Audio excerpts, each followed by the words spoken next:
finally, after 2 months of waiting, we finally have the apology letters that the 3 defendants who pled guilty in the sweeping Georgia RICO indictment against Donald Trump and 18 other individuals. If you recall, several of them demanded a speedy trial, which meant they were supposed to begin in late September.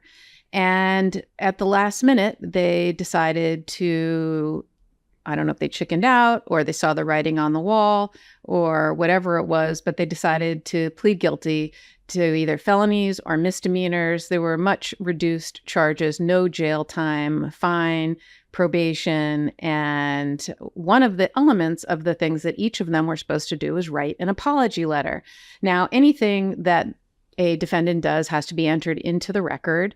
And so if it's in the record, it would be public unless it's sealed for some reason. But there's no reason why an apology letter to the people of the state of Georgia would not be public. So one of the things we've been asking for the last couple of months are, where are these apology letters? I want to see the apology letters, because you can tell a lot about a person from what they say in their apology letter. Like, do they mean it, right? Or are they just taking this deal? Are they just taking this deal so that they don't go to prison, right? Do they really mean it? Are they really contrite? Do they really believe that what they did was wrong? And I think it's important, right? Otherwise, it's just whatever. I feel like talking to a 5-year-old when, a 5-year-old takes a toy from another 5-year-old and the mother goes and demands that they apologize, and, they go and they say the words, "I'm sorry," but they don't mean it, right?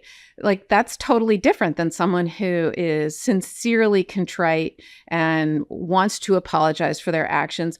It also tells you whether or not they would be a decent witness for Fani Willis if they're cooperating, right? If they're really, really contrite and they believe it, and, it's something that they feel really bad about, and they admit what they did, then they would make an excellent witness. But if they're not doing that and they're kind of deflecting and not really taking responsibility, then frankly, they would be a terrible witness for Fani Willis. So, but I also, just from a human perspective, wanted to see, what are these apology letters? And frankly, these apology letters have completely exceeded any amount of utter disappointment I ever could have anticipated. These are the worst, lamest apologies I've ever could have anticipated or imagined. In fact, I would even say they should be unacceptable. But let's go through them one by one and you can judge for yourself. Ken Chesebro, the architect of the entire scheme, along with John Eastman, the really, really smart Ivy League educated lawyer who somehow went off the rails and decided to come up with this plan to steal our democracy for Donald Trump. And it was a very detailed plan with memos. He writes long legal memos that have so many different facets, right? Like, get state, first do the fake slates of electors with the states, start with a misinformation campaign around the country and sow doubt around the country about it, and pressure the Department of Justice to open up investigations, pressure Mike Pence, and then cause havoc the day of January 6th to pressure Mike Pence to not certify the election and to accept the fake slates of electors and get it sent back to the states, who will then install their slates of electors. I mean, just this utterly multi-page long, detailed plan, conspiracy to steal an election. This is all Ken Chesebro, the Ivy League educated lawyer who writes like a 5-year-old, frankly, his writing. He handwrites. He doesn't even bother to write it legibly or neatly. He writes, October 20th, 2023, I apologize to the citizens of the state of Georgia and of Fulton County for my involvement in count 15 of the indictment, period. Signed, Ken J. Chesebro. That's it. He doesn't even talk about what he did or what the crime was. He apologizes for his involvement in count 15 of the indictment, which is the count he pled to. That is beyond the worst, letter of apology I could have ever imagined in this case. I am appalled, actually, at this letter of apology. Well, let's go to Sidney Powell. Sidney Powell's is no better, right? Sidney Powell is the lawyer, the Kraken lawyer who, they called Team Crazy. I didn't expect much from her either, but listen to hers. I apologize for my actions in connection with the events of Coffee County. Signed, Sidney Powell, October 19th, 2023. Are you kidding me? This is the apology? This is the apology in connection with her plea? This is outrageous. Outrageous. The events in Coffee County, as if it's like a wedding. She's talking about it like it's a party, an event. Not that she committed a crime, not that she helped facilitate a crime, that she helped steal our democracy. I mean, I actually cannot get over this letter. And then we get to Scott Hall, the, bail bondsman. He at least, I have to give him some credit. He at least took the time to type out his letter, and it's 4 paragraphs long. And it says, to the citizens of the state of Georgia, I owe you an apology. I wish I had never involved myself in the post-election activities that brought me before the court. I have never before been in trouble with the law, and I meant no harm to anyone. I did what I did on my own. I was not acting on behalf of any organization or any other person or persons. I became involved when I observed what I thought were some irregularities, which I reported to law enforcement authorities. I was concerned. I went to the State Farm Arena on election night to the subsequent recounts as an observer and was ultimately invited to Coffee County. Although I certainly did not mean to violate any laws, I now realize that I did and have accepted responsibility for my actions. I offer my sincere apology to the citizens of the state of Georgia. Sincerely, Scott Hall. That's an apology. That's a real apology. That actually sounds sincere and legitimate. And I give him credit for that because honestly, I think he's one of the people who was duped by Donald Trump.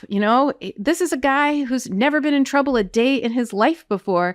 And he's listening to the former president of the United States telling him that there were irregularities, which there weren't. They've all been disproven, and that the election's been stolen. And so he was concerned and he listened to him. I'm not saying he doesn't deserve to get convicted, but frankly, his outlook and his apology and what he's saying is exactly what you would expect and hopefully what you would have. And he deserves the offer that he received. Sidney Powell and Ken Chesebro, not so much. Honestly, if I were Fani Willis, I would have said, let's go to trial and convict them and put them in prison. Now, Jenna Ellis, we have not seen hers if she wrote one.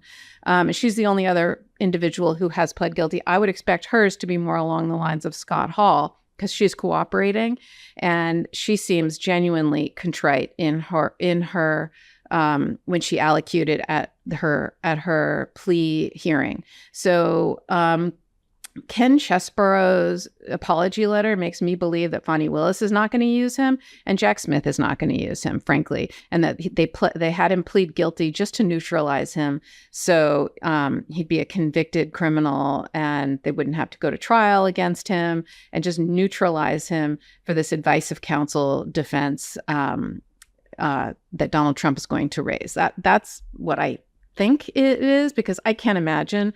I mean, I never thought they would use Team Crazy, right? She's not really a great witness, and they don't need her. But Ken Chesebro was somebody that we wondered, is he going to cooperate? And I am starting to think that he is not, and that they wouldn't use him. The prosecutor wouldn't use him. That apology was outrageous. And frankly, you could cross-examine him for an hour on just that apology and all the things it doesn't say and all the things he's not doing and all of the things. I mean, I wouldn't put him on as a witness as a prosecutor. No way. Absolutely not. I might put Scott Hall on because of what he seems to be saying. And I might put Jenna Ellis on for what she said during her plea allocution. But Ken Chesebro's plea allocution was absolutely, again, also insufficient. He did not allocute to the facts. He didn't admit to the facts when he pled guilty. He pled guilty. He did all the normal, like, nobody forced me or threatened me. I'm not under the influence of any drugs. I'm doing this voluntarily. He did all those types of questions that are standard in every case. You could lose your Second Amendment rights. You could lose your right to vote, whatever. All the questions are that judges typically ask. And normally they will say, is it true, that you committed this crime? He said yes. But then they would say, and you did it by doing these facts. They didn't make him admit to the facts. What the prosecutor did was she said, the facts we would have proven beyond a reasonable doubt are as follows. And that's what she said. But they didn't say, do you agree with that? Is that true, Mr. Chesbrough? They didn't make him do that, which I thought was totally inadequate and different how we would do it here in New York. We would make somebody, any defendant, cooperating or not, we'd make them allocute, which means admit to and say out loud the facts that they themselves committed under oath, because then they can't later say something different. Like say Donald Trump wants to call him as a witness, for example. You want to neutralize him with certain facts in order to receive, and you do this in order to receive a favorable plea deal, right? Because he only had to plead guilty to one of the counts he was charged with. The other ones, the higher ones where he would have gotten prison time, were all dismissed as covered. So he was given a plea deal, but he wasn't required to allocute to the facts. And his apology is not worth the piece of paper that it's written on. And I'm actually appalled by it. So there you have it. The 2 out of the 3 worst apology letters I've ever seen. And I'm surprised that these are acceptable. And frankly, they're offensive. And they're offensive to the people of the state of Georgia. I'm Karen Friedman Agnifilo with Legal AF. Join me and my co-hosts every Wednesday and Saturday, as well as every day. We are trying to keep you updated on what's happening in the news. Thanks for joining. Thanks so much for watching. We're only a few subscribers short of 2 million subs. Please subscribe right now to the MeidasTouch YouTube channel for free and help us grow this unapologetically pro-democracy network.